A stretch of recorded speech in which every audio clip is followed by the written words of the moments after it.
여호와의 일곱 절기가 화면에 나와 있습니다. 이미 봄이 네 절기인 유월절, 무교절, 초실절, 오순절이 예수와의 출임 때 성취되었습니다. 그러므로 나머지 가을 절기가 예수와의 재림과 함께 성취될 것입니다. 우리는 정확하게 어떤 해이고 어떤 날과 시간은 모릅니다. 그런데 중요한 것은 예수와의 다시 오심이 가을 절기에 반드시 성취될 것이고 또한 이 순서대로 진행될 것이라는 것입니다. 앞으로 일어날 새 절기도 순서대로 일어날 것이라는 뜻입니다. 여호와의 절기 안에 예언적 의미를 모른다면 성경의 예언을 제대로 이해하지 못할 것입니다. 왜냐하면 이 절기에 대한 이해가 성경의 예언에 대한 가장 기본이 되기 때문입니다. 오늘은 나팔절에 대해 나누도록 하겠습니다. 히브리어로 절기는 모에드는 신성한 약속이라는 뜻입니다. 하나님께서 이미 정해놓으신 우리와의 신성한 약속이 있는데 우리가 그 약속에 참여를 하지 않는다면 어떻게 되는 것일까요? 자, 일곱 절기에 대한 개요를 말씀드리겠습니다. 우리가 현재 쓰고 있는 달력은 그레고리안 달력입니다. 그런데 성경에서 말하는 달력은 두 가지로 종교력과 민간력입니다. 종교력의 첫 시작은 니산월로 출애굽기 12장 이후부터 하나님께서 새로 바꿔주신 것입니다. 그런데 민간력의 첫 해 시작은 티슈리 월입니다. 6월절, 무교절, 초실절로부터 그 이후 50일 이후 오순절입니다. 레위기 23장에 의하면 일곱째 달인 티슈리월에 나팔절과 속죄절, 그리고 장막절이 있습니다. 봄절기에는 메시아의 초림, 그리고 가을절기에는 재림과 관련이 있습니다. 도표를 보시면 6월절은 7일간의 무교절과 구분된 것을 보실 수 있습니다. 6월절 다음 바로 7일 동안은 무교절이 있고 7월인 티슈리에 7일 동안의 장막절을 맞춘 뒤 8일주에 쉐미니 아쩌렛이 있는데 이것에 대해서는 후에 나누기로 하겠습니다. 쉐미니 아쩌렛은 간단하게 말씀드리자면 8일째로 영원을 상징하는 것입니다.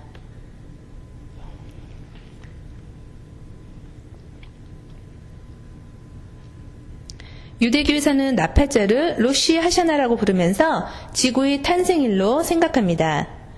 우리는 1월이 첫 달인데 민간력 유대교에서는 티슈리를 첫째 달로 여깁니다.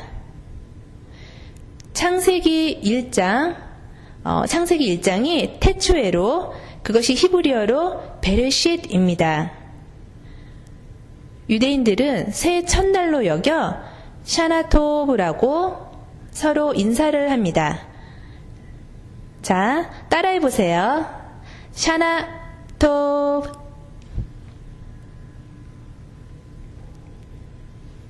자, 여러분, 인생에 있어 아주 중요한, 특히 생사가 달린 일이라면 미리 알고 준비하고 싶어질 것입니다. 이런 이유로 주님이 우리에게 절기를 주시고 신성한 약속이 무엇이며 그리고 어떤 일이 일어날지에 대해 깨닫게 하시는 것입니다. 이것이 절기를 주신 목적 중에 하나입니다.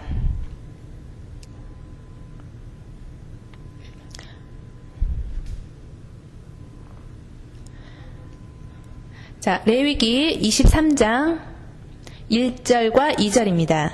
여호와께서 모세에게 말씀하여 이르시되 이스라엘 자손에게 말하여 이르라. 이것이 나의 절기들이니 너희가 성회로 공포할 여호와의 절기들이니라.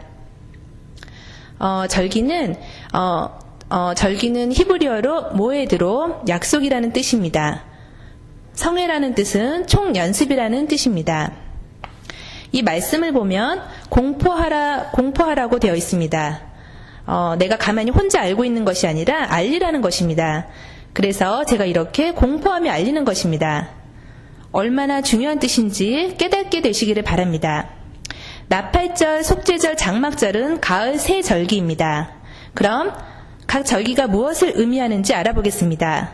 나팔절은 회개, 속죄절은 구속, 그리고 장막절은 기뻐하는 것입니다. 구속을 받기 전에 회개하고 그리고 난 뒤 구속을 받고 그래서 기뻐하는 것이 지극히 정상적인 것입니다. 예언적으로 이 순서대로 진행될 것입니다. 나팔절은 욤 트루아라고 부르는데 이 뜻은 나팔을 부르는 날이라는 뜻입니다. 우리를 부르는 호칭이 다양한 것을 아실 것입니다. 어떤 사람은 남편도 되고 아버지도 되고 또한 동시에 아들도 되는 것처럼 마찬가지로 이 절기들을 부르는 이름도 몇 가지가 있습니다. 각각의 부르는 이름이 아주 중요한 의미가 있기 때문입니다. 6월절 날 어린 양을 잡았는데 그것은 바로 6월절 어린 양 되시는 예수와께서 돌아가신 것에 대한 리허설이었죠.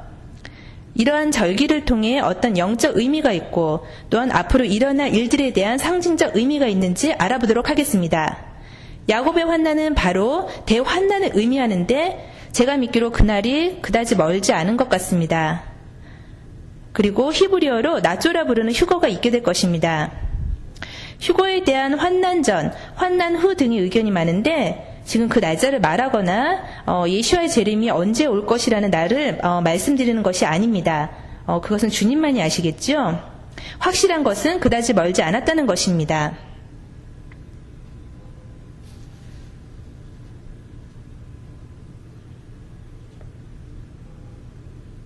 히브리어로 욤 하디는 심판의 날이라는 뜻입니다.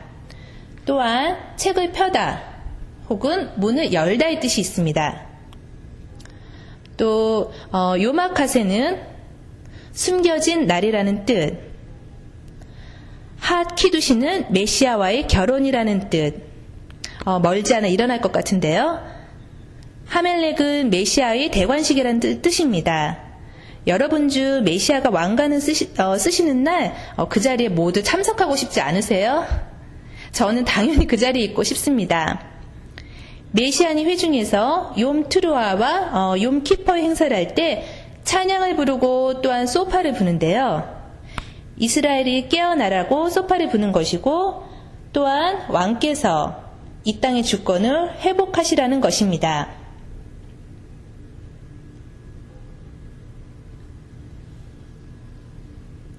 자, 다음 화면입니다. 이 달과 주변에 별들이 있는데요. 창세기 1장 14절에 하나님이 이르시되 하늘의 궁창에 광명체들이 있어 낮과 밤을 나누게 하고 그것들로 징조와 계절과 날과 해를 이루게 하라. 이 말씀에서 그것들은 달과 해와 별들을 의미합니다. 징조는 곧 사인이라는 뜻으로 히브리어로 스트롱 넘버 226 오트입니다. 이것은 신호라는 뜻인데요. 예수와께서 탄생하셨을 때도 동방 박사가 별들을 보고 따라왔지요. 이처럼 하늘에서 하나님께서 우리에게 신호를 보내시는 방법입니다. 하나님께서 우리에게 신호를 보내심으로 무슨 일이 일어나지를 알게 하시는 것입니다. 이 말씀에서 계절은 단지 봄, 여름, 가을, 겨울을 의미하는 것이 아닙니다. 히브리어로 모에드로 절기와 같은 단어입니다. 신성한 약속을 위한 것입니다. 여기서 말하는 계절이 사계절을 의미하는 것이 아니라 절기를 의미하는데 하나님의 절기를 통해 무슨 일이 일어날지를 알게 하시는 것이므로 아주 중요합니다.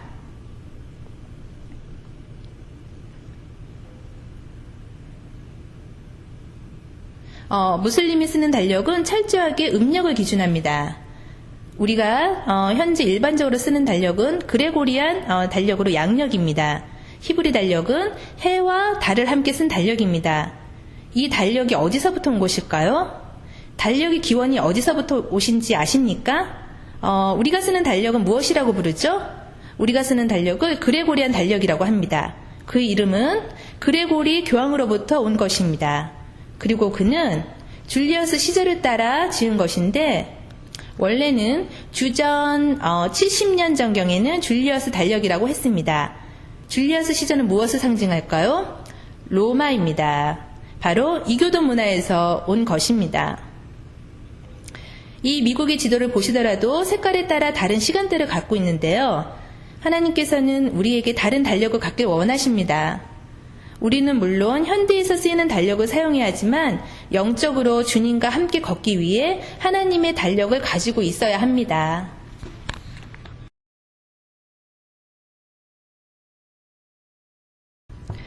히브리 달력은 해와 달의 사이클을 함께 사용하는데요. 달의 순환으로 날짜를 결정하고 해의 순환으로는 연도, 해를 결정합니다. 히브리 달력에는 윤달이 19년 동안 7번이 있습니다. 그러므로 우리가 쓰고 있는 달력과는 완전 다른 주기를 가지고 있습니다.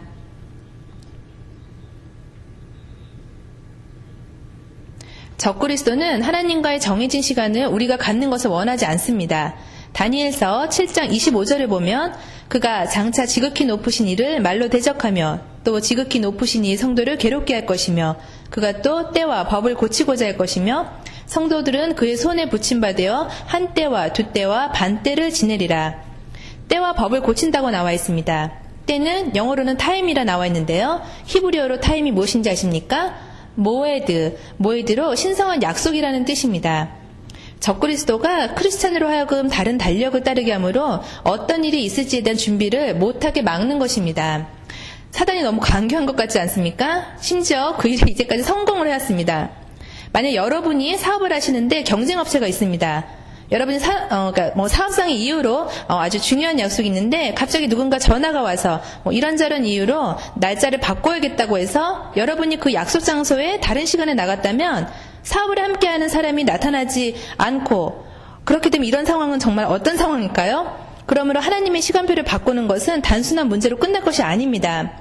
아모스 3장 3절 말씀 두 사람이 뜻이 같지 않은데 어찌 동행하겠으며 하나님의 시간표를 따른다는 것은 아주 중요합니다.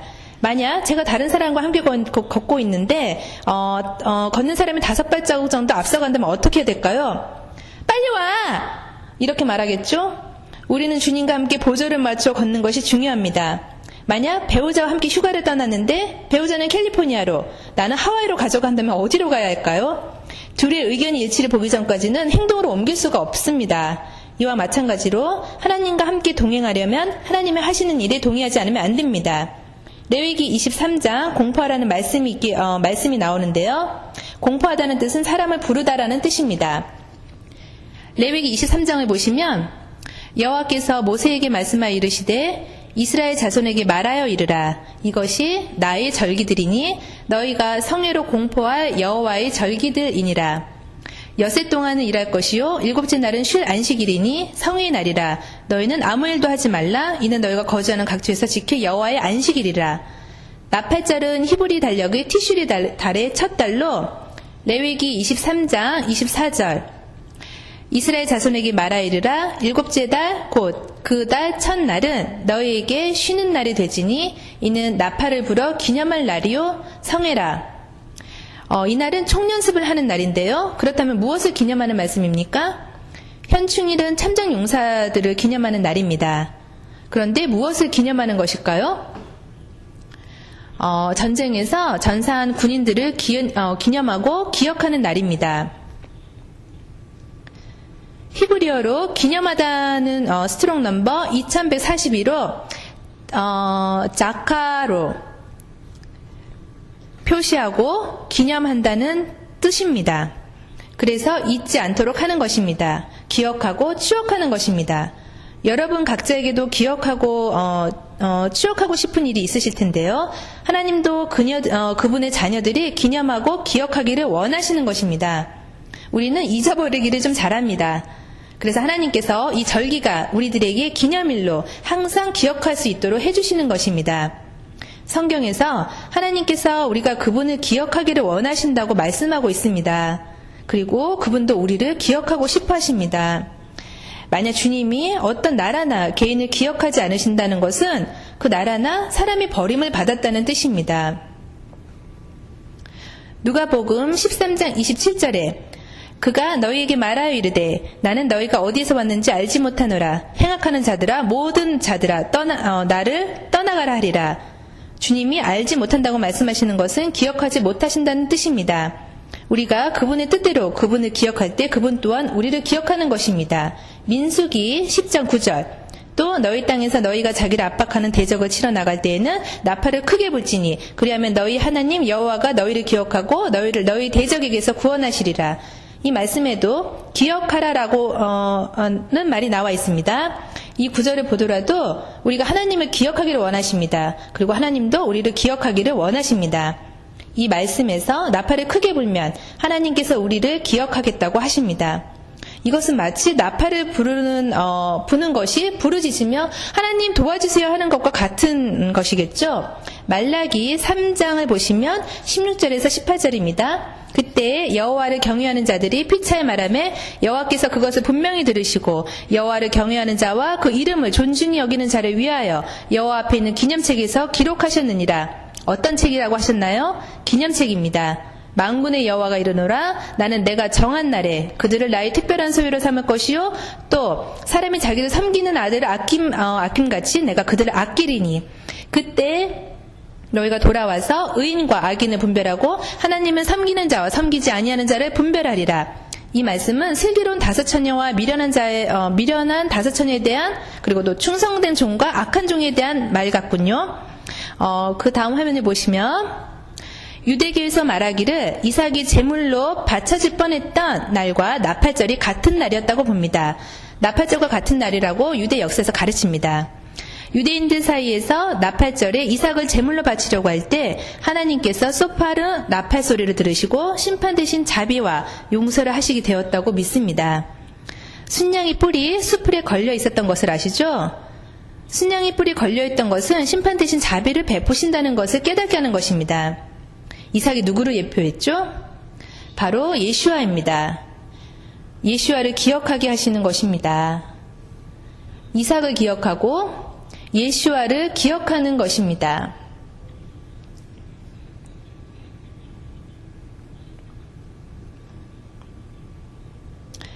민수기 29장 1절에 무엇이라고 쓰였는지 보겠습니다. 일곱째 달에 이르러는 그 달 초하루에 성회로 모이고 아무 노동도 하지 말라. 이는 너희가 나팔을 불 날이니라. 성경에서 두세 명이 증인을 세우는 것처럼 저도 두세 구절로 증거를 보여드리겠습니다. 히브리어의 날은 요옴입니다. 불자의 히브리어는 트루아. 그래서 나팔절을 욤 트루아라고 부르는 것입니다. 많은 사람들이 로시 하샤나라고 알고 계시는데 실제 정확한 표현은 욤 트루아입니다. 뜻은 나팔을 부는 날입니다. 사람들이 발음하실 때 욤 트루아라고 하시는데 욤입니다. 욤 트루아.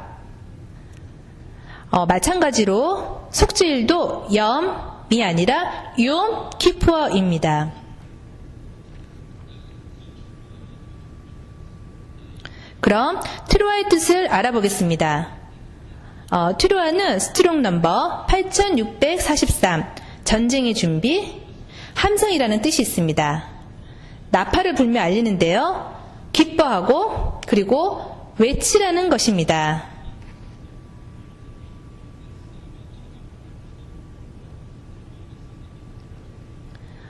또 나팔절의 중요한 단어는 경보하다, 알리다입니다. 그래서 나팔을 불고 소리치는 것인데 이것이 아주 중요한 의미를 가진 말입니다. 고린도전서 14장 8절에서 바울이 만일 나팔이 분명하지 못한 소리를 내면 누가 전투를 준비하리요? 라고 말했습니다. 그런데 만약 당신이 나팔 소리가 단순 회중의 모임이나 그런 것을 위하는 것인지 아니면 전쟁을 준비하는 것인지 분간을 못하신다면 어떡하시겠습니까? 시편 47편 5절에 하나님께서 즐거운 함성 중에 올라가시며 여호와께서 나팔 소리 중에 올라가시도다. 함성의 히브리어가 트루아입니다. 그리고 나팔 소리 중에라고 하셨는데 사람이 만든 트럼펫 나팔이 아니라 순양이 뿌린 소파르입니다. 데살로니가전서 4장 16절 이 구절을 정확하게 인용했는데요. 주께서 호령과 천사장의 소리와 하나님의 나팔 소리로 친히 하늘로부터 강림하시리니 그리스도 안에서 죽은 자들이 먼저 일어나고 그리고 나팔 소리는 하나님의 소파르 소리로 이 구절을 욤 트루아 곧 나팔절을 말하고 있습니다. 스가랴 9장 14절을 보시겠습니다. 여호와께서 그들 위에 나타나사 그들의 화살을 번개같이 쏘아내실 것이며 주 여호와께서 나팔을 불게 하시며 남방 회오리 바람을 타고 가실 것이라. 시편 89편 15절을 보시면 즐겁게 소리칠 줄 아는 백성은 복이 있나니 여호와여 그들의 주의 얼굴빛 안에서 다니리로다. 이 구절에서 소리치리 히브리어는 트루아입니다. 곧 소파리 소리를 아는 백성은 복 있다고 하는 것이 바로 이 소파리 소리가 휴거의 나팔 소리이기 때문입니다.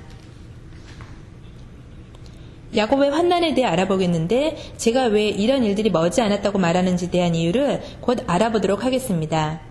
예레미야 30장 6장과 7절입니다. 너희는 자식을 해산하는 남자가 있는가 물어보라. 어찌하여 모든 남자가 해산하는 여자같이 손을 자기 허리에 대고 모든 얼굴이 겁에 질려 새파래졌는가. 슬프다. 그날이여 그와 같이 엄청난 날이 없으리라. 그날은 야곱의 환난의 때가 되미로다. 그러나 그가 환난에서 구하여냄을 얻으리로다.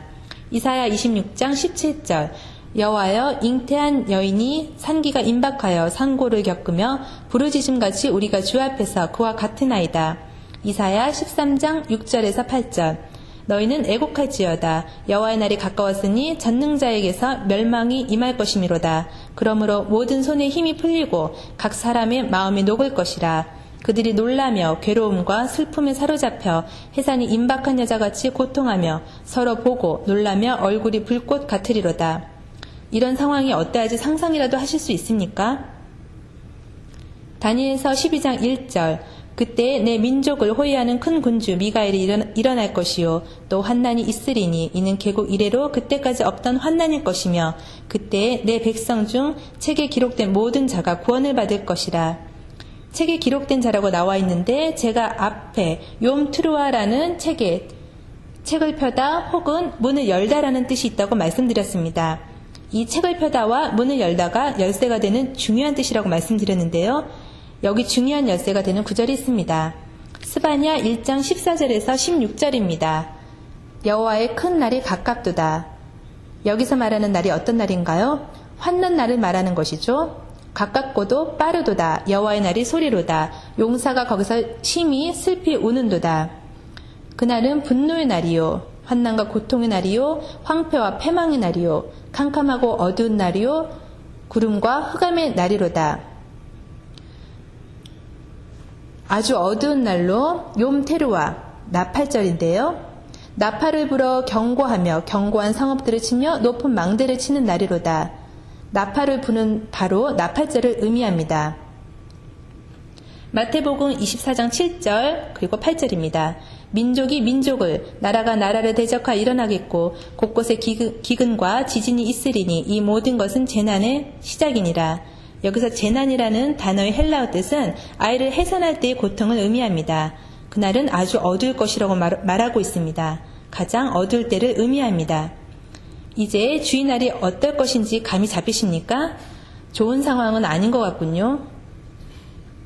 여러분 중 잠언서가 예언적 의미가 있는 말씀이라는 것을 아시는 분? 그럼 제가 보여드리죠. 잠언 7장입니다. 아니 우선 계시록 17장부터 하고 넘어가도록 하겠습니다. 5절 그의 이마에 이름이 기록되었으니 비밀이라 큰 바벨론이라 그의 음녀들과 가증한 것들이 엄이라 하였더라. 무엇의 엄이라고요? 가증한 것들입니다. 그럼 다니엘서 11장을 잠깐 보도록 하겠습니다. 이 구절을 적그리스도라고 말하고 있는데요. 32절 그가 또 언약을 배반하고 행악하는 자를 속임수로 타락시킬 것이나 오직 자기 하나님을 아는 백성은 강하여 용맹을 떨치리라. 자, 잠언 7장에서 1절 3절입니다. 자, 내 아들아 내 말을 지키며 내 계명을 간직하라. 내 계명을 지켜 살며 내 법을 내 눈동자처럼 지키라. 이것은 내 손가락에 매며 이것을 내 마음판에 새기라. 여기서 계명은 히브리어로 토라입니다. 아주 중요합니다. 토라의 실제의 뜻은 가르치다입니다. 그러므로 율법적으로 번역해 놓은 것은 사실 부적절하다고 봅니다. 성경에서 토라를 율법이라 번역해 놓은 것은 부적합하게 표기된 것으로 왜냐하면 히브리어 토라의 문자적 뜻은 가르치다 혹은 손가락으로 가리키다, 표적을 맞추다가 맞는 뜻입니다. 여러분 중 죄라는 뜻이 표적을 놓치다라는 것을 알고 계십니까? 토라는 표적을 맞추다이고 또한 마치 비가 와서 물이 흐르는 것의 뜻이 있습니다. 자, 이제 이런 뜻을 아시고 왜 잠언 7장에서 토라를 눈동자처럼 지키라고 했는지 이해하시게 될 것입니다. 잠언 7장 4절에서 10절입니다. 지혜에게 너는 내 누이라 하며 명철에게 너는 내 친족이라 하라. 그리하면 이것이 너를 지켜서 음녀에게 말로 호리는 이방 여인에게 빠지지 않게 하리라. 내가 내 집 들창으로 살창으로 내다보다가 어리석은 자 중에 젊은이 가운데에 한 지혜 없는 자를 보았노라. 그가 거리를 지나 음녀의 골목 모퉁이로 가까이 하여 그의 집 쪽으로 가는데 저물 때 황혼 때 깊은 밤 혹은 흑암 중에라. 황혼 밤 흑암이라고 하는데 야곱의 환난 날을 의미하는 것이겠군요. 그때 기생의 옷을 입은 간교한 여인이 그를 맞으니, 간교한 여인은 계시록 17장의 음녀를 말하는 것입니다.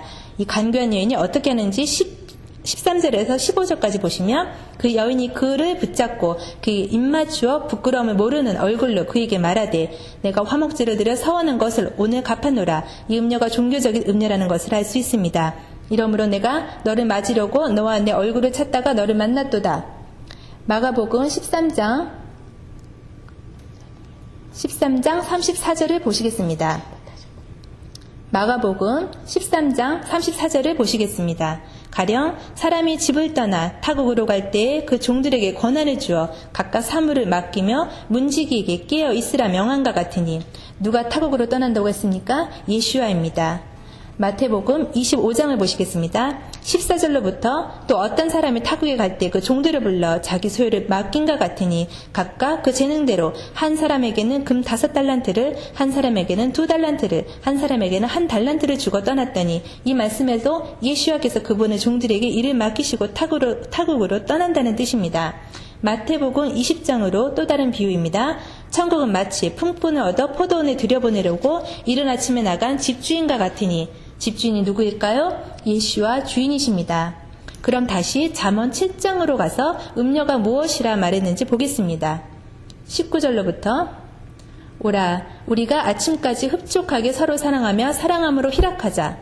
남편은 집을 떠나 먼 길을 갔는데 남편과 집주인은 먼 길을 떠났지만 정해진 약속 시간에 다시 오실 것입니다. 사단이 하나님의 시간표인 절기를 알고 있어서 메시아의 천년 왕국이 초막절과 함께 시작될 것이라는 것을 알고 있습니다. 올해의 정해진 시간을 히브리어로는 무엇이라고 하시는지 아십니까?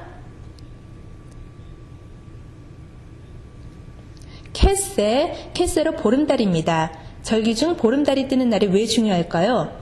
유교절과 무교절이 니산 14일에 시작해서 니산 15일이 무교절입니다. 히브리 달력에 의하면 그날이 바로 보름달이 뜨는 날입니다. 초막절인 티슈리 15일도 보름달이 뜨는 날입니다.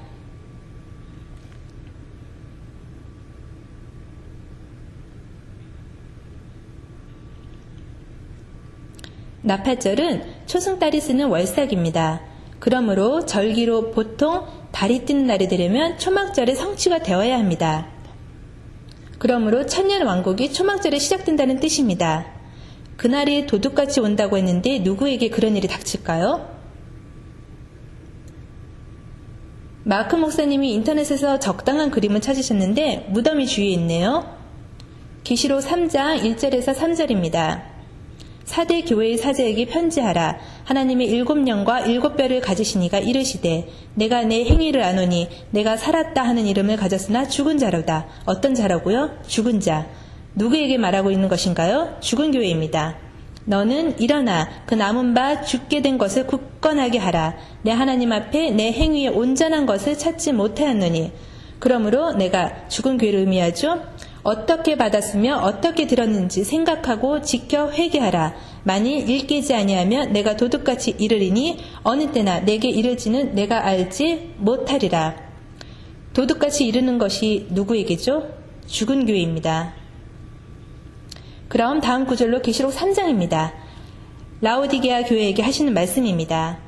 내가 말하기를 나는 부자라 부요하여 부족한 것이 없다 하나 내 곤고한 것과 가련한 것과 가난한 것과 눈먼 것과 벌거벗은 것을 알지 못하는도다.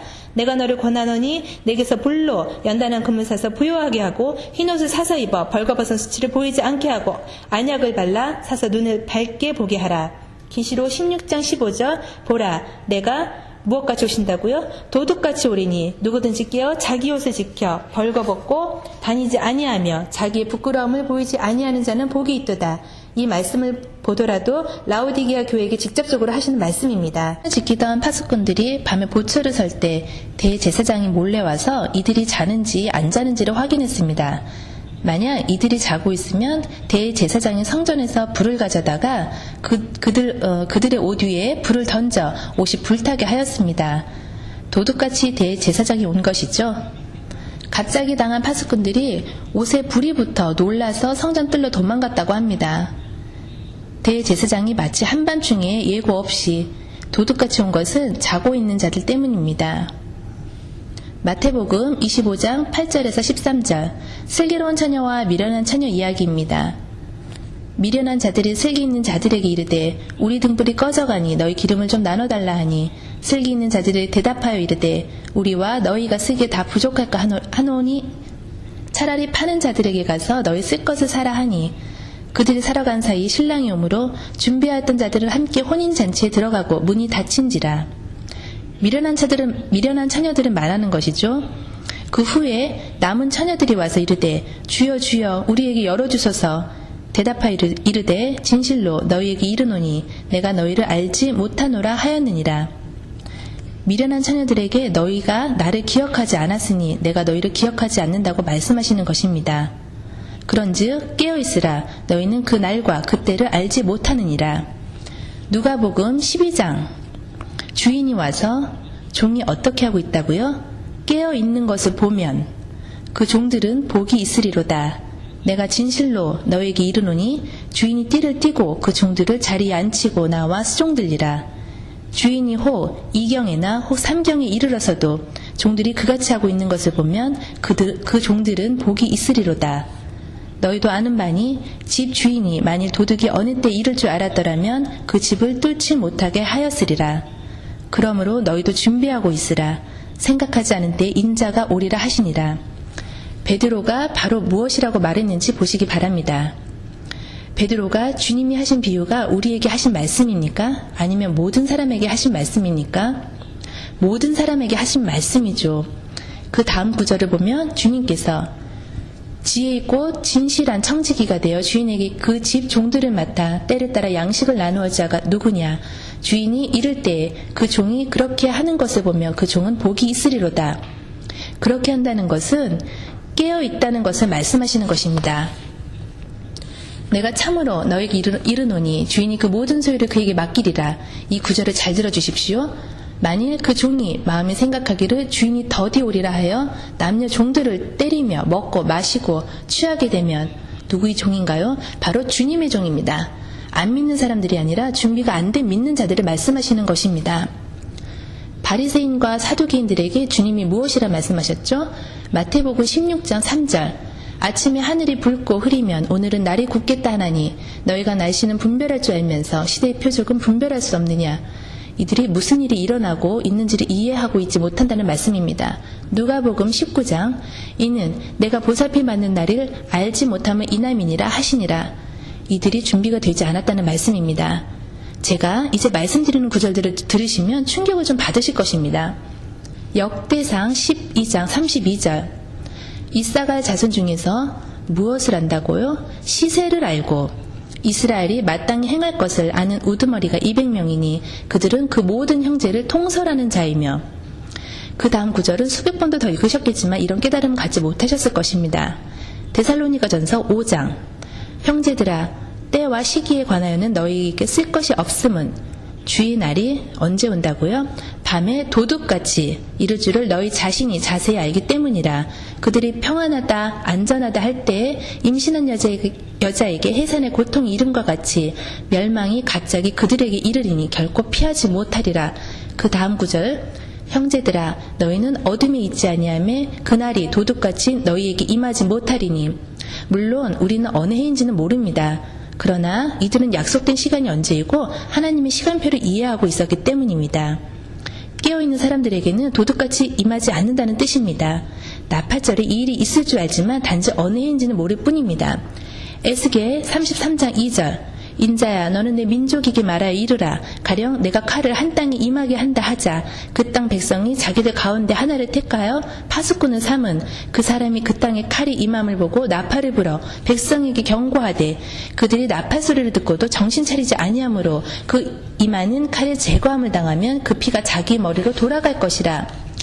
저희가 지금 이스라엘에게 경고를 하고 있는 것이고 사람들에게 이 약속된 시간에 대한 경고를 하고 있는 것입니다. 예레미야 6장 나팔절의 전체적 의미와 목적이 사람들에게 경고를 하는 것입니다. 10절 내가 누구에게 말하며 누구에게 경책하여 듣게 할꼬 보라 그 귀가 할례를 받지 못하였으므로 듣지 못하는도다. 보라 여호와의 말씀을 그들이 자신들에게 욕으로 여기고 이를 즐겨하지 아니하니. 16절 여호와께서 이와 같이 말씀하시되 너희는 길에 서서 보며 옛적 길 곧 선한 길이 어디인지 알아보고 그 길로 가라. 너희 심령이 평상을 얻으리라 하니. 옛적 길이 무엇인지 아십니까? 옛적 길은 좋은 길로 여호와의 절기, 모에딘도 이에 속합니다. 봄절기와 가을절기를 이해하는 것이 옛적 길에 해당한다는 뜻이죠. 그리고 이들이 무엇이라 말하는지 보시기 바랍니다. 그들이 대답이 우리는 그 길로 가지 않겠노라 하였으며 이들이 거부하며 자신의 길로 가겠다고 하고 있습니다. 내가 또 너희 위에 파수꾼을 세웠으니 나팔 소리를 들으라 하나. 또 이들이 무엇이라고 하고 있나요? 그들이 대답이 우리는 듣지 않겠노라 하였도다. 듣지 않겠다고 하고 있습니다. 땅이여 들으라. 내가 백성에게 재앙을 내리리니 이것이 그들의 생각의 결과라. 그들이 내 말을 듣지 아니하며 내 율법을 거절하였음이니라. 아주 흥미롭죠? 이사야 58장에서 크게 외치라. 목소리를 아끼지 말라. 내 목소리를 나팔같이 높여. 이 구절을 보시면 나팔절과 환난이 어떻게 진행되는지 아실 수 있을 것입니다. 야곱의 환난의 때인데요. 다음 컨셉을 보시기로 하겠습니다. 깨어나라는 나팔을 불 때입니다. 다니엘 12장 2절 땅의 티끌 가운데에 자는 자 중에서 많은 사람이 깨어나 영생을 받는 자도 있겠고. 자명종 시계가 하는 역할이 무엇입니까? 수치를 당하여서 영원히 부끄러움을 당할 자도 있을 것이며. 이사야 26장 19절 주의 죽은 자들은 살아나고 그들의 시체들은 일어나리라. 티끌에 누운 자들아 너희는 깨어. 여기 또 깨어라는 말이 있습니다. 노래하라. 주의 이슬은 빛난 이슬이니 땅에 죽은 자들을 내놓으리라. 이 자명종 시계를 보시면 거의 자정이 되어가고 있고 깨어나라고 하고 있습니다. 다음 구절은 아마 이런 뜻으로 이해하지 못하셨을 수도 있는데요. 데살로니가전서 4장 16절 나팔절의 중요한 단어가 외치다라고 말씀드렸죠. 기억하시죠? 나팔, 소파르. 주께서 천사장의 소리와 하나님의 나팔 소리로 친히 하늘로부터 강림하시리니 그리스도 안에서 죽은 자들이 먼저 일어나고. 이 말씀을 보시면 나팔절의 전체적 컨셉에 대한 이해하실 것입니다. 지금 화면에 보시는 것은 보름달인데요. 무교절이 보름달이 뜨는 날이고 티슈리 15일로 초막절에 보름달이 뜹니다. 그 다음 사진은 초승달로 나팔절입니다.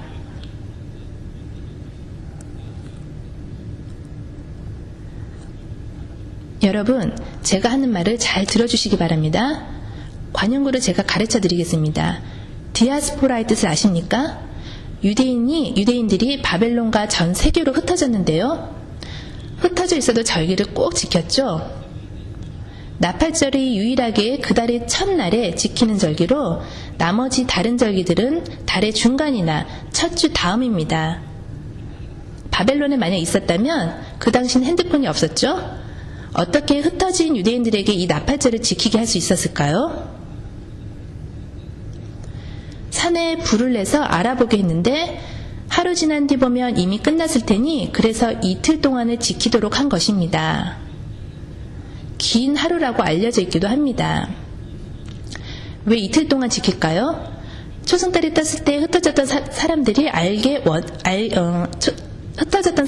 알게 하기를 원했지만 그럼에도 불구하고 이날은 유일하게 어느 누구도 날짜나 시간이 언제 오는지 모릅니다. 사단도 이 나팔절이 되면 자신이 끝나게 된다는 것을 알지만 100% 언제인지 모르게 하기 위함입니다. 고린도전서 2장 8절. 이 지혜는 이 세대의 통치자들이 한 사람도 알지 못하였나니 만일 알았더라면 영광의 주를 십자가에 못 박히지 아니하였으리라. 이처럼 항상 하나님은 사단이 모든 것을 알지 못하게 하십니다.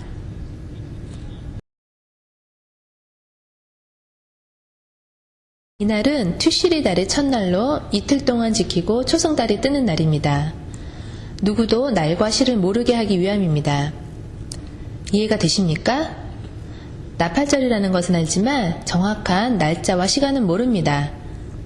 절기 중 유일하게 언제 시작하는지 모르는 절기가 바로 나팔절이기 때문입니다. 실제로 나팔절날 소파르를 100번 불게 되어 있습니다. 3가지 다른 종류의 소파르를 부는데요. 테키아로 한 번을 길게 붑니다. 그 다음은 쉐바림으로 3번 짧게 붑니다. 테루아는 9번 짧게 연속으로 부는 것으로 이렇게 3종류의 나팔을 3번씩 불면 9번을 부는 것이고 그렇게 연속으로 11번씩을 불면 99번을 불게 되는 것입니다. 그리고 100번째 나팔을 부는 것이 마지막 나팔인 것을 아십니까? 그러므로 데살로니가전서 4장의 나팔은 나팔절의 나팔을 의미하는 것입니다. 마지막 나팔이 나팔절을 의미하는 것으로 날과 시를 말하는 것은 아닙니다. 고린도전서 15장 51절. 우리가 많이 보던 말씀인데요. 보라, 내가 너희에게 비밀을 말하노니 우리가 다 잠잘 것이 아니요 마지막 나팔의 순식간에 호련히 다 변화되리니. 지금 이 구절에서 나팔절을 말하고 있는 것입니다. 마지막 나팔은 곧 나팔절의 나팔을 의미합니다. 욤투르와 혹은 로시 하샤나입니다. 오순절 나팔은 첫 번째 나팔로 알려져 있습니다. 욤투르와는 마지막 나팔, 그리고 속죄일의 나팔은 큰 나팔로 알려져 있습니다. 속죄절은 희년의 자유를 선포합니다. 아가서 2장 10절에서 11절 보시면 아마 가장 잘못 이해되고 있는 성경 중 하나라고 생각하는데요. 날 사랑하는 자가 내게 말하 이르기를 나의 사랑 내 어여쁜 자야 일어나서 함께 가자. 겨울도 지나고 비도 그쳤고. 밤에 자는 것뿐만 아니라 아예 동면을 하고 있군요. 그리고 비가 그쳤다고 했는데 비가 무엇일까요? 축복입니다. 예를 들어 교회 건물 안에만 있다가 추수 때가 되었는데도 나가지 않아서 축복을 놓쳤다는 것입니다. 아가서의 전체적인 이야기가 교회가 자고 있다는 것인데요. 하나님께서 교회를 추수를 앞두고 깨우고 싶어 하시는 것입니다. 16절부터 보시면 추수를 위해 깨어 준비하시도록 했는데 여인이 어떻게 반응을 하는지 들어보시겠습니다. 내 사랑하는 자는 내게 속하였고, 다른 말로 하면 예수님 당신은 나에게 속하였고, 내 주머니에 있다가 내가 필요하면 나오시고, 그리고 나서 여인이 말하기를 나는 그에게 속하였도다. 그가 백합과 가운데서 양떼를 먹이는구나.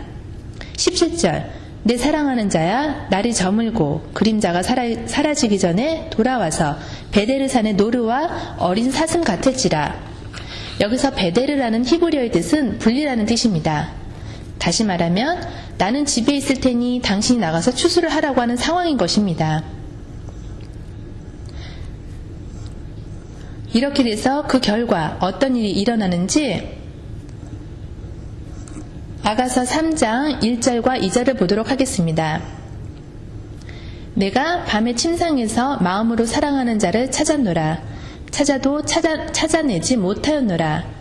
이 사진을 보시더라도 밤중에 자명정식에 불이 들어왔는데 자고 있군요. 이 여인이 어떻게 하는지 보시겠습니다. 이에 내가 일어나서 성 안을 돌아다니며 마음에 사랑하는 자를 거리에서나 큰 길에서나, 큰 길은 멸망으로 이르는 길을 의미합니다. 찾으리라 하고 찾으나 만나지 못하였노라. 봄비를 놓치고 또 가을비를 놓치고 있는 상황입니다. 내가 잘지라도, 여기서 잔다는 것은 수면을 의미하는 것이 아니라 영적으로 죽음을 의미합니다.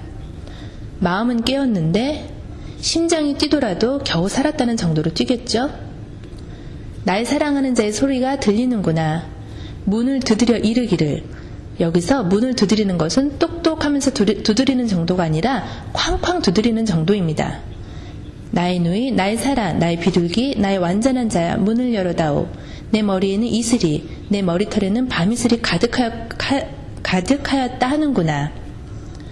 머리 이슬이 보였다는 것은 그녀도 나와 함께 이슬, 곧 축복을 받기를 원하였다는 뜻인데 이 여인의 반응을 보시겠습니다.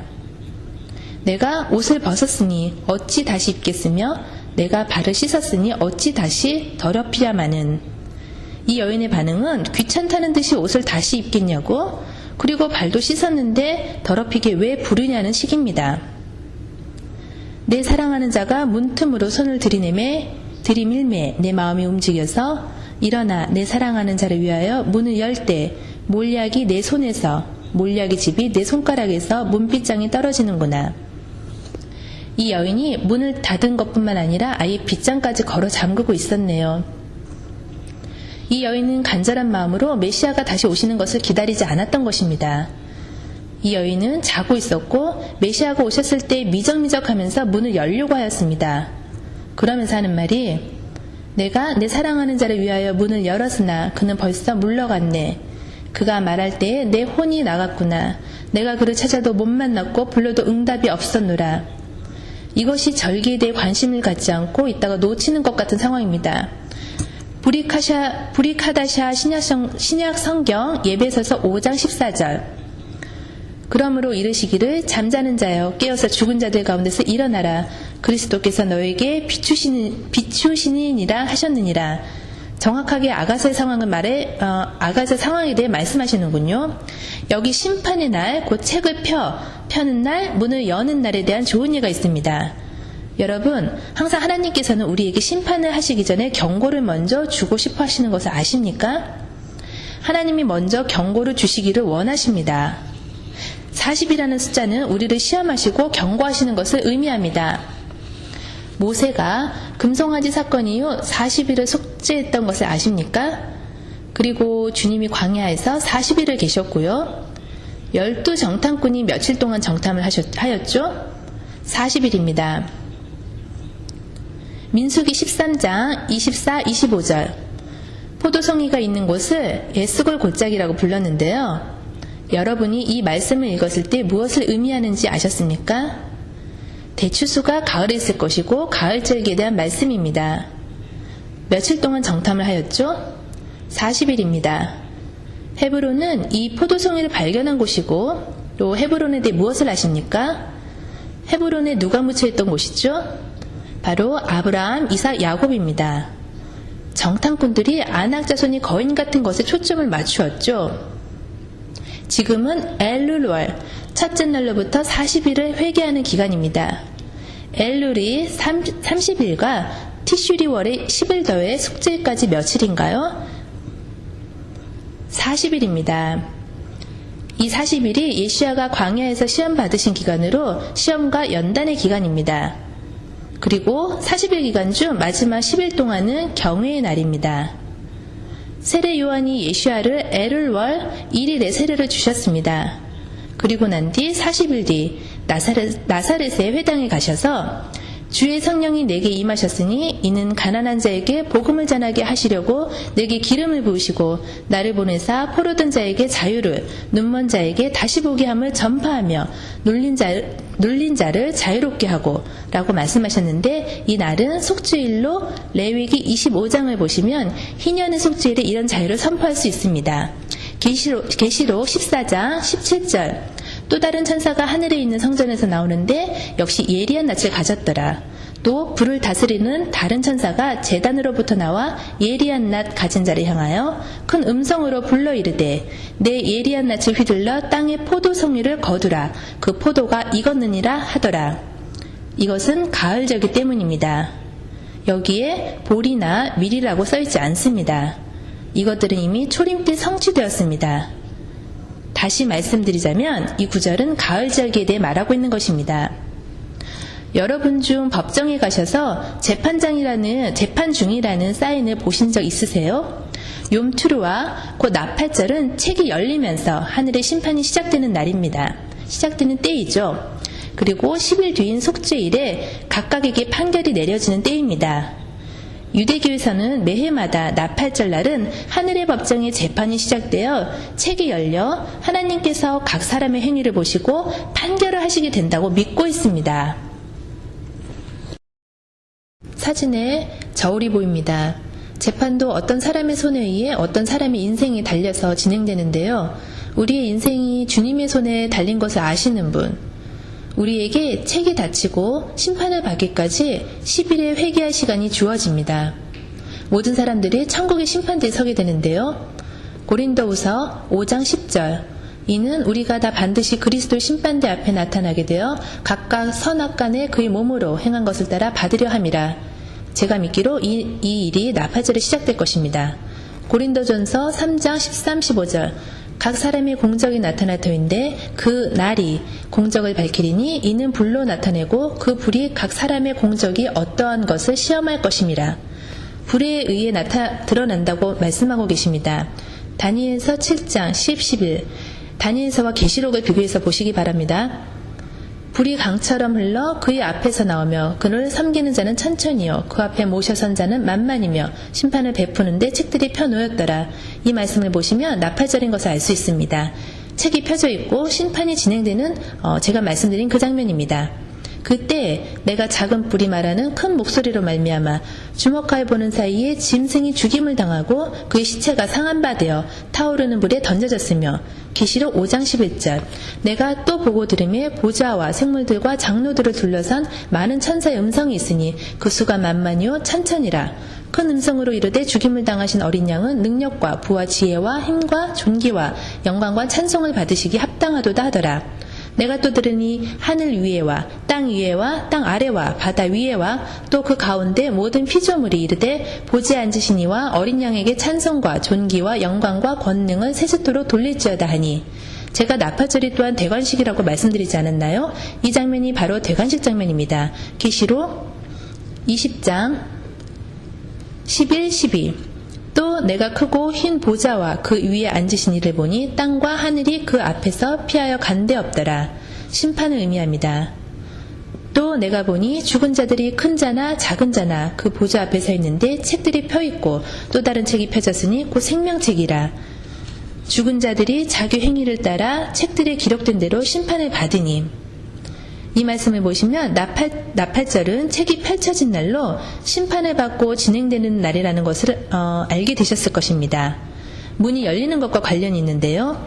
시편 24, 7절에서 10절, 문들아 너희 머리를 들지어다. 영원한 문들아 들릴지어다. 영광의 왕이 들어가시리로다. 영광의 왕이 누구시냐? 강하고 능한 여호와시요 전쟁이 능한 여호와시로다. 여기 전쟁이라고 나옵니다. 제가 처음에 말씀드린 전쟁 선포와 나팔절과 관련지어 말씀드렸죠. 문들아 너희 머리를 들지어다. 영원한 문들아 들릴지어다. 영광의 왕이 들어가시리로다. 영광의 왕이 누구시냐? 만군의 여호와께서 곧 영광의 왕이시로다. 시편 118편, 우리가 원하는 것이 무엇일까요? 제가 들어갈 수 있도록 문을 열어주십시오. 19절, 내게 의의 문들을 열지어다. 내가 그리로 들어가서 여호와께 감사하리로다. 이는 여호와의 문이라. 의인들이 그리로 들어가리로다. 다음 구절은 이사야 26장 2절입니다. 너희는 문들을 열고 신의를 지키는 의로운 나라가 들어오게 할지어다. 이 말씀을 보시면 누구에게 문이 열리는지 아시게 될 것입니다. 요엘 2장 보시면 1, 2절, 시온에서 나팔을 불며 나의 거룩한 산에서 경고의 소리를 질러 이 땅 주민들로 다 떨게 할지니 이는 여호와의 날이 이르게 됨이니라. 이제 임박하였으니 곧 어둡고 캄캄한 날이요 짙은 구름이 덮인 날이라. 새벽빛이 산 꼭대기에 덮인 것과 같으니 이는 많고 강한 백성이 이르렀음이니라. 이와 같은 것이 옛날에도 없었고 이후에도 대대로 없으리로다. 11절 13절, 여호와께서 그의 군대 앞에서 소리를 지르시고 그의 진영은 심히 크고 그의 명령을 행하는 자는 강하니 여호와의 날이 크고 심히 두렵도다. 당할 자가 누구이랴? 주의 날을 의미하고 있습니다. 스바냐 1장 14절 16, 여호와의 큰 날이 가깝도다. 가깝고도 빠르도다. 여호와의 날이 소리로다. 용사가 거기서 심히 슬피 우는도다. 보시면 나팔을 불어 경고하며 경고한 성읍을 치며 높은 망대를 치는 날이로다. 나팔절을 의미합니다. 흥미로운 사실은 나팔절을 또는 요마카세라고 부릅니다. 그 뜻은 숨겨진 날이라는 뜻입니다. 16절 후에 바로 스바냐 2장이 시작되는데요. 14절에서 16절은 여호와의 날에 대해 말하고 있습니다. 스바냐 2장 1절부터 수치를 모르는 백성아 모일지어다 모일지어다. 명령이 시작되기 날에 겨가 지나가기 전, 여호와의 진노가 너희에게 내리기 전, 여호와의 분노의 날이 너희에게 이르기 전 그리할지어다. 이 말씀들을 보면 서두르라고 하고 있습니다. 여호와의 규례를 지키는 세상의 모든 겸손한 자들아, 너희는 여호와를 찾으며 공의와 겸손을 구하라. 너희가 혹시 여호와의 분노의 날에 숨김을 얻으리라. 여기서 숨긴다는 것은 좋은 것이겠죠? 가사는 버림을 당하며 아스글로는 폐허가 되며 아스도는 대낮에 쫓겨나며 에그로는 뽑히리라. 2005년 8월 14일에 가사가 큰일을 당했는데요. 바로 아부월의 9일이었습니다. 아부월 9일에 이런 일이 일어나기 시작했습니다. 가사가 이렇게 되므로 이 말씀의 성취가 되어 주의날이 그리 멀지 않았다는 것도 알 수 있었습니다. 시편 27편 5절 여호와께서 환난 날에 나를 그의 초막 속에 비밀히 지키시고 그의 장막 은밀한 곳에 나를 숨기시며 높은 바위 위에 두시리로다. 환난 날에 숨기신다고 하시고 계십니다. 이사야 26장 20절 내 백성아 갈지어다. 내 밀실에 들어가서 내 문을 닫고 분노가 지나기까지 잠깐 숨을지어다. 보라 여호와께서 그의 처소에서 나오사 땅의 거민의 죄악을 벌하실 것이라. 땅이 그 위에 잦았던 피를 드러내고 그 살해당한 자를 다시는 덮지 아니하리라. 휴거를 말씀하시는 것이겠군요. 이날은 숨긴 날이라고 하는데요. 유대인들이 오랫동안 이렇게 불러왔죠. 크리스찬들은 첫째 절기를 이해하고 유대인들은 둘째 절기를 이해하는데 언젠가는 한 곳으로 모일 겁니다. 다음 보실 것에 관심이 가는데요. 메시아의 결혼입니다.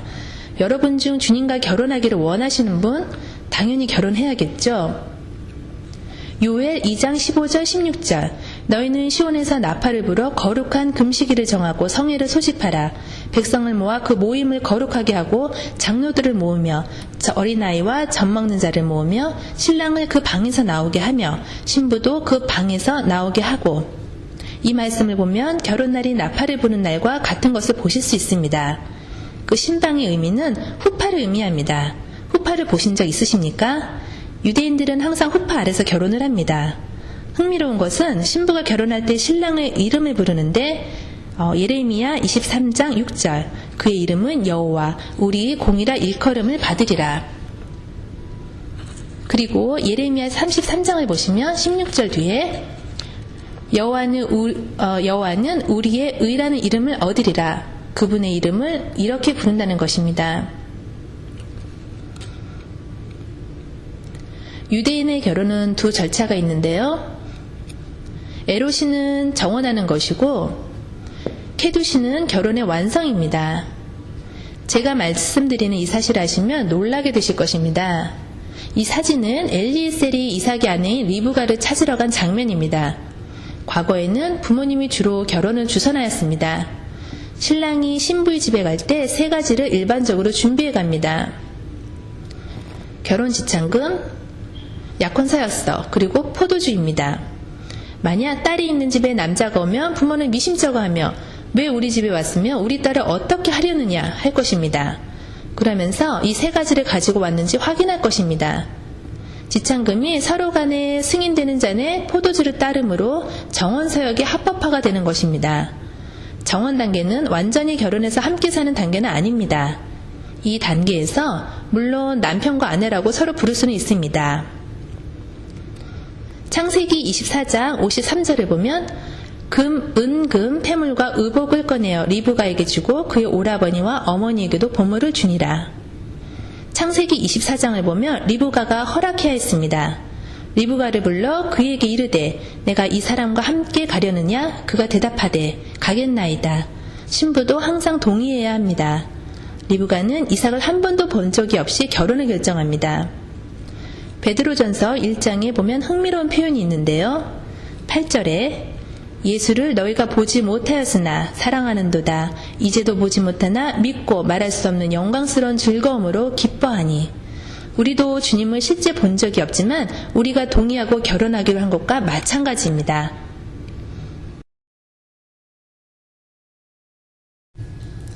여기서 주목할 것은 신부를 위한 대가를 지불해야 한다는 것입니다. 예를 들어 신랑이 내가 신부를 맡기 위해 10불을 지불하겠습니다. 이런다면 어떻게 생각하시겠습니까? 그런 부모가 이러겠죠? 자네가 내 딸을 별로 사랑하지 않는구만. 이처럼 더 많은 지참금을 지불할수록 딸을 더 많이 사랑한다고 여깁니다. 베드로전서 1장 18절과 19절 말씀. 너희가 알거니와 너희 조상이 물려준 헛된 행실에서 대속함을 받은 것은 은이나 금같이 없어질 것으로 된 것이 아니요 오직 흠없고 점없는 어린 양 같은 그리스도의 보배로운 피로 된 것이니라. 하나님의 외아들을 신부를 위해 대가를 지불하게 하셨는데 하나님의 입장에서 여러분의 가치는 어느 정도일까요? 신부를 위한 대가가 바로 목숨을 바치고 값으로 사신 것입니다. 고린도전서 6장 20절. 값으로 산 것이 되었으니 그런즉 너희 몸으로 하나님께 영광을 돌리라. 정혼은 합법적 부부이나 아직은 함께 사는 단계가 아닙니다. 예레미야 2장 2절.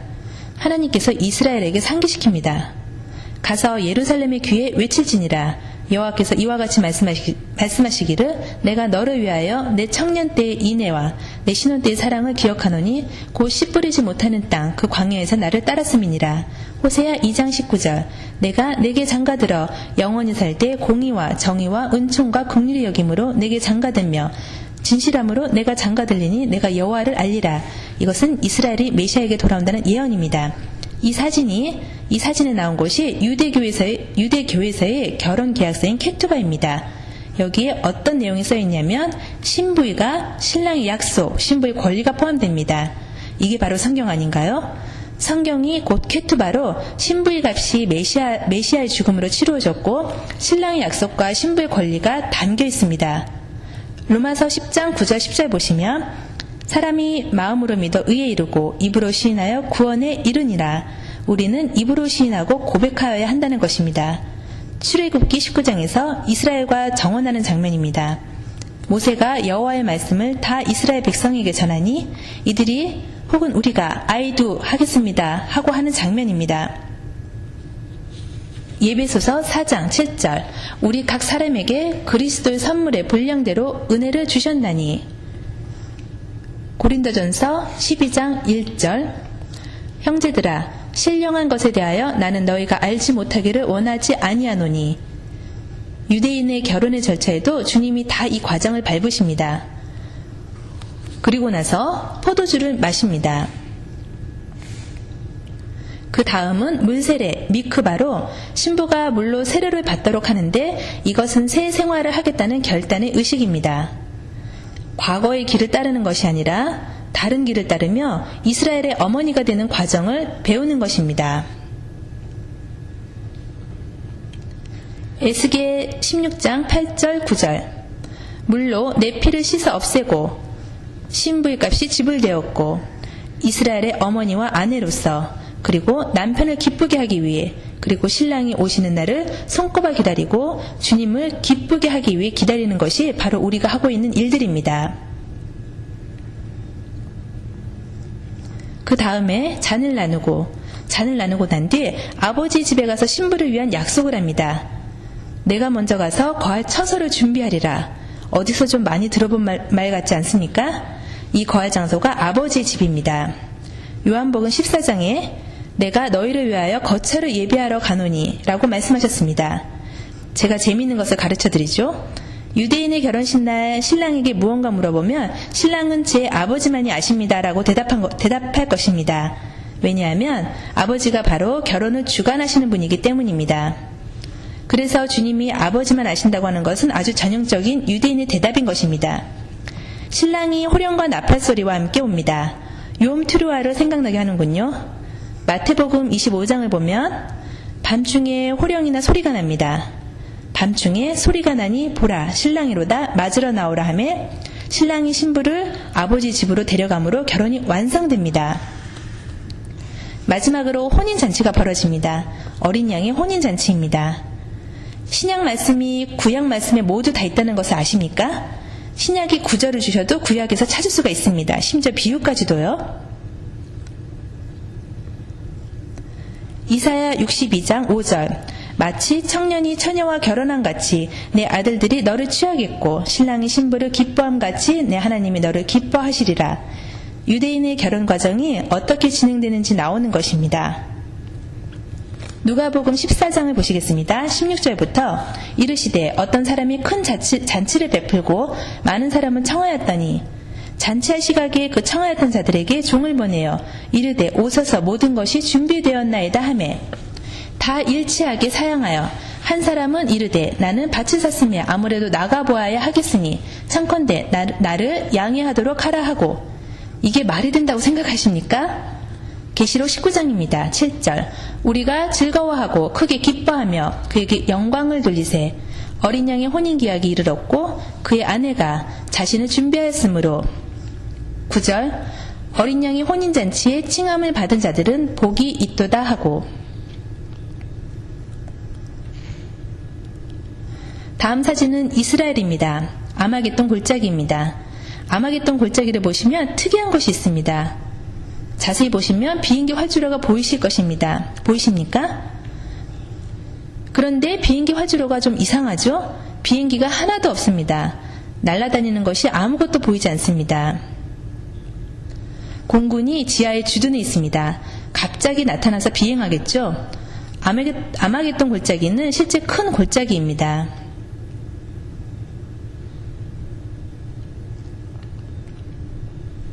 계시록 19장에 하늘에 있는 군대들이 희고 깨끗한 세마포 옷을 입고 백마를 타고 그를 따르더라. 이 상황이 무엇인지 아십니까? 바로 욤 키푸어 속죄일입니다. 속죄일날 유대인들은 흰옷을 입습니다. 나팔절로부터 10일 뒤 속죄일날 전부 하얀 옷만 입습니다. 흥미있지 않습니까? 16절 그 옷과 그 다리에 이름을 쓴 것이 있으니 만왕의 왕이요 만주의 주라 하였더라. 또 내가 보니 한 천사가 태양 안에 서서 공중에 나는 모든 새를 향하여 큰 음성으로 외쳐 이르되 와서 하나님의 큰 잔치에 모여 왕들의 살과 장군들의 살과 장사들의 살과 말들과 그것들 탄 자들의 살과 자유인들이나 종들이나 작은 자나 큰 자나 모든 자의 살을 먹으라 하더라. 우리 모두 어린 양의 혼인잔치에 가게 될 텐데 여러분은 어떤 자리에 앉고 싶습니까? 먹는 자리입니까? 아니면 먹히는 자리입니까? 마태복음 22장 가서 1절 예수께서 다시 비유로 대답하여 이르시되 천국은 마치 자기 아들을 위하여 혼인잔치를 베푼 어떤 임금과 같으니 그 종들을 보내어 그 청년 한 사람을 혼인잔치에 오라 하였더니 오기를 싫어하거늘. 이 상황을 상상할 수 있겠습니까? 9절 내 거리 길에 가서 사람을 만나는 대로 혼인잔치에 청하러 오라 한대 종들이 길에 나가 악한 자나 선한 자나 만나는 대로 모두 데려오니 혼인잔치에 손님들이 가득한지라. 임금들이 손님들을 보러 들어올세 거기서 예복을 입지 않는 한 사람을 보고. 이 패턴은 스바냐 1장에서 방백들과 왕자들과 이방인의 옷을 입은 자들을 벌하시는 것과 같은 상황입니다. 누가복음 14장도 같은 상황을 말하고 있습니다. 마지막으로 하멜렉은 메시아의 대관식이라는 뜻입니다. 이날이 바로 예슈아가 왕의 왕, 주의 주가 되시는 날입니다. 할라 브레드를 아시는 분? 유대인이 매 안식일마다 먹는 긴 빵을 아십니까? 할라의 모양이 왕관의 모양과 같은데요. 만약 서클로 만든다면요? 유대인들이 메시아를 기다리며 몇천 년 동안 메시아가 왕의 왕, 주의 주가 될 날을 기다리며 온 것입니다. 한라빵의 모양은 왕관 모양인 것입니다. 여러분, 우리가 모두 그 자리에 갔을 때를 상상할 수 있습니까? 여러분은 예수아가 대관식을 하는 모습을 보고 싶지 않으세요? 소파르 나팔은 심판의 나팔의 상황뿐 아니라 세상의 왕의 주권을 선포하는 것이기도 합니다. 심판과 왕의 주권은 밀접한 관련이 있는데요. 시편 98편 6절에 나팔과 호각소리로 왕이신 여호와 앞에 즐겁게 소리칠지어다. 바다와 거기 충만한 것과 세계와 그 중에 거주하는 자는 다 외칠지어다. 여호와 앞에서 큰 물은 박수할지어다. 산악이 함께 즐겁게 노래할지어다. 그가 땅에 심판하러 임하실 것이미로다. 그가 의의 세계를 판단하시며 공평으로 그의 백성을 심판하시리로다.